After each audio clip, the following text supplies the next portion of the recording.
তো তাত নাই, নামটো আপোনালোকৰ নিউজতহে আছে। গতিকে সেইটো এনে মানে একো নাই, মানুহবিলাকে চব ৰাজনৈতিক ব্যক্তিক মানে লৈ ফালে মানে এটা এনালাইচিছ কৰে, আৰু এই এনালাইচিছত হয়তো কোনোবা দেখিছে যে মোৰো কিবা এটা সম্ভাৱনা আছে, এইটো তেওঁলোকৰহে কথা। কিন্তু মই অধ্যক্ষ হৈয়ে আছো, তাতো আৰু মন্ত্ৰী হোৱাত কোনো মানে প্ৰশ্নই নুঠে। গতিকে মানে চৰকাৰ, এইটো মুখ্যমন্ত্ৰী আৰু পাৰ্টীয়ে ডিচিশ্যন ল'ব কাক ক'ত বহালে চৰকাৰখন ভালদৰে চলাই লৈ যাব পাৰে। গতিকে সেইটো চৰকাৰৰ, এইটো কোনোবা কোৱা কোনোবা কিবাৰ লগত কোনো সম্পৰ্ক নাথাকে।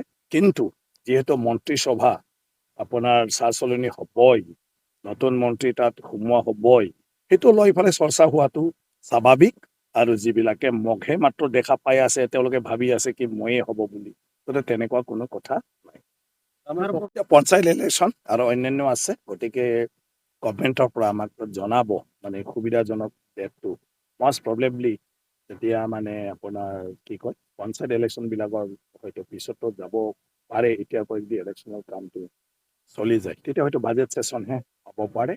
আৰু যদি বিশেষ কিবা অধিৱেশন কৰিবলগীয়া কিবা বিষয় থাকে তেতিয়া উইদিন ডিচেম্বৰৰ ভিতৰতো মানে এছেম্বলিটো হ'ব পাৰে। ডিচেম্বৰ জানুৱাৰী যদি নহয় তেতিয়াতো বাজেট আহিলে ফেব্ৰুৱাৰীৰ পৰা। গতিকে মুঠতে নেক্সট যি ছেশ্যন হ'ব এইটো কোকৰাঝাৰৰ হ'বই। মই নাজানো, এইটো বেলেগ জাগাৰ, আৰু মই সেইবিলাকত যোৱাও নাই। অধ্যক্ষ হিচাপে ইয়াৰ লগত সম্পৰ্ক নাথাকে। আশাটো ৰাইজে যিটো বিচাৰিছে সেইটোৱে হ'ব বুলি ভাবো, কাৰণ তেওঁলোকেহে ভোট দিছে। গতিকে ৰাজনীতিত ইয়াততো হাৰা জিকা থাকিবই। গতিকে ইয়াৰ ৰাইজে কাক কি হিচাপে পচন্দ কৰে, কিন্তু এইটো লোকেল বেষ্ট পলিটিক্স, এতিয়াতো চৰকাৰ গঠন কৰা ভাঙা পতাৰ যিহেতু ইলেকশ্যন নহয়, গতিকে তেওঁলোকৰ নিজৰ নিজৰ প্ৰতিনিধি অলৰেডি আছিলে। গতিকে তাত নতুন মুখটো চাই ফালে এতিয়া মানে ভোটাৰে যি ডিচিশ্যন ল'ব সেইটোৱে হ'ব। গণতন্ত্ৰত আমাৰ কোনো কিবা থাকিব নালাগে। গতিকে ৰাইজে যিটো বিচাৰিছে এই সমষ্টিবিলাক তেওঁলোকে হ'ব। প্ৰিন্সিপাল ইয়াতে এটা গল্ড কাৰ্ড আগতে মানে লাগে বুলি কৈছিলে মানে বড়োলেণ্ড ইউনিভাৰ্চিটিত। গতিকে তাতে আমি স্পনচৰ কৰিছিলোঁ মানে সেইটো, কাৰণ ইয়াত ডাঙৰ কেম্পাছ, সেইটোৰ কাৰণে কেতিয়াবা কোনোবা আহিলে তাক লৈ ঘূৰি ফুৰিবলৈ আৰু ষ্টাফৰ মানুহখিনিও চলিবৰ কাৰণে গল্ড কাৰ্ড থাকিলে ভাল, মানে বেটাৰী কাৰ্ড থাকিলে ভাল। গতিকে সেইটোৰে আমি এছেম্বলিৰ পৰা মই মানে কিবা কৰি দি দিছিলোঁ, আৰু ইয়াৰ চেকটো আজি অৰ্পণ কৰিলোঁ। প্ৰায় 7,70,000 মানে যিটো গল্ড কাৰ্ডত যি মানে পইচা মানে সেইটো। বাকী ইয়াত মই যেতিয়া MP আছিলোঁ 50 লাখ টকাৰ গাৰ্লছ হোষ্টেল এটা কনষ্ট্ৰাকশ্যন কৰিছিলে, তেতিয়া মাটি থাকিলেও আহিব পৰা নাছিল। আজি যিহেতু ইউনিভাৰ্চিটিত আহিছোঁ, অলপ সেইটোকে ক'লে হোষ্টেলৰ পৰিৱেশটো চাবৰ কাৰণে আহিলোঁ, বহুত ভাল লাগিল। তাতে ছাত্ৰীবিলাককো লগ পালোঁ, তেওঁলোকৰ লগতো অলপ ইণ্টাৰেকশ্যন কৰিলোঁ, বহুত ধুনীয়া।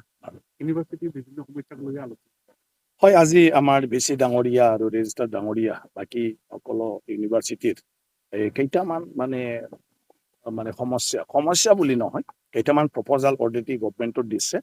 এটা 17টা নতুন ডিপাৰ্টমেণ্ট ইয়াত মানে খুলিছে। গতিকে সেইবিলাকত এতিয়া আমাৰ প্ৰফেচাৰৰ পৰা বাকী মানে যিখিনি লাগে ষ্টাফ ইয়াৰ পষ্ট চেংচন কৰিব লাগে। এটাটো হ'ল আমাৰ নন টিচিং মানে পষ্টবিলাক, ইয়াত LDA UDA বা চকীদাৰ পিয়ন এইবিলাকৰ পষ্ট এতিয়ালৈকে চেংচন হোৱা নাই। অলৰেডি প্ৰপ'জালটো আছে তাতে। গতিকে সেইখিনি আমি কথা পাতিছোঁ, আৰু সেইটো মই ডেফিনেটলি চিফ মিনিষ্টাৰ ডাঙৰীয়া আৰু এডুকেশ্যন ডিপাৰ্টমেণ্টৰ মন্ত্ৰী ডাঙৰীয়াৰ লগত কথা পাতিম, যিমান পাৰে সেইটো সোনকালে যাতে বড়োলেণ্ড ইউনিভাৰ্চিটিক সেইখিনি কৰি দিব পাৰে।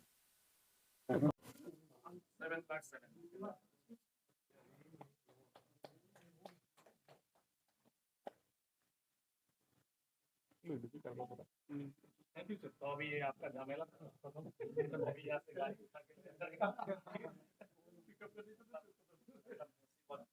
Hey, what's up?